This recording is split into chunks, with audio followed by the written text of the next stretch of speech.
On the 18th of August 1913, at the famous casino the Monte Carlo in Monaco, a roulette wheel came up black 26 times in a row.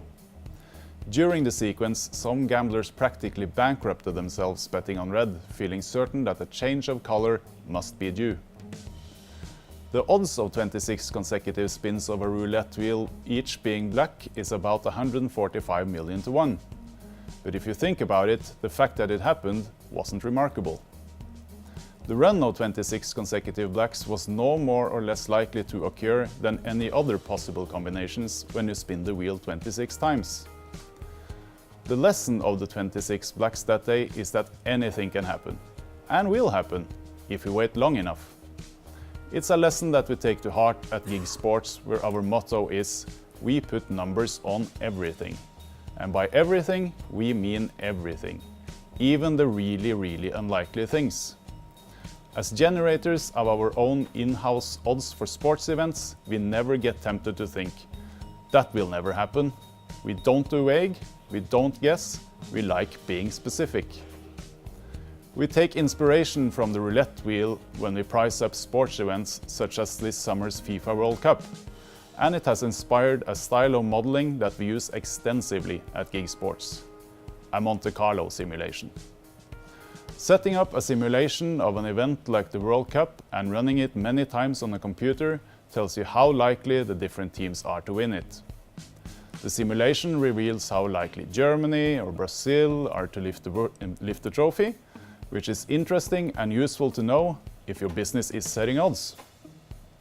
But the real value of the Monte Carlo model is putting a number on things that are much more complicated to compute and propositions that are much more rare, such as outsiders Saudi Arabia winning the final on July 15th. Did you get tempted to think, that's not going to happen? Well, you shouldn't, because it will. Or at least it would if you were to play the tournament enough times. Saudi Arabia winning the World Cup is a lot more likely than a roulette wheel coming up black 26 times in a row, that's for sure. Gig Sports modeling team has created its own Monte Carlo simulation model for the 2018 FIFA World Cup. We feed this model with all sorts of information, both for the tournament in general, for each of the teams, and for each and every player. I'm going to give you a few examples. For the tournament in general, we set the average number of goals we expect per game, the average number of corners we expect per game, and the average number of yellow cards we expect per game. We also do in-depth research for each of the 32 teams, and we give them an offensive rating, the average number of goals a team would score against an average team in the tournament, if the tournament was played an infinite number of times, a defensive rating, the average number of goals a team would concede against an average team if the tournament was played an infinite number of times. Every player in every squad will be studied extensively, and we will give each player a play percent. What percent of the team's total minutes on the pitch would this player play if the tournament was played an infinitive number of times? A goal percent. What percent of the team's goals would this player score if the tournament was played an infinitive number of times, assuming this player was always selected in the starting 11? The assists percent. What percent of the team's assists this player would supply if the tournament was played an infinitive number of times, also assuming this player was always selected in the starting 11. We also do this for cards and penalties and other stuff. These mentioned examples are just a few of the numerous inputs that goes into our model.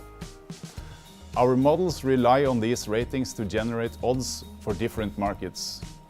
By assigning player ratings, we can use them in different ways, and they can interact with the team's ratings and probabilities. So by saying Messi is in for 28% of Argentina's goals, we can model how likely he is to be Argentina's top scorer, the tournament top scorer, to score over 6.5 goals, and so on and so on. So having the 28% is much more valuable to us than having a trader set a price of, say, 2.75 for him to be his country's top scorer. All inputs will be monitored and continuously updated, and this gives Gig Sports the ability to price up and offer outright markets in the World Cup quickly and accurately. My last count was at 1,162 outrights and future markets. The list includes markets like winner of each group, fastest goal of the day, over/under goals scored for every single player, stage of elimination for each team, and of course, who will win the World Cup. So, will any of us live to see Saudi Arabia win the World Cup? Probably not, but we might.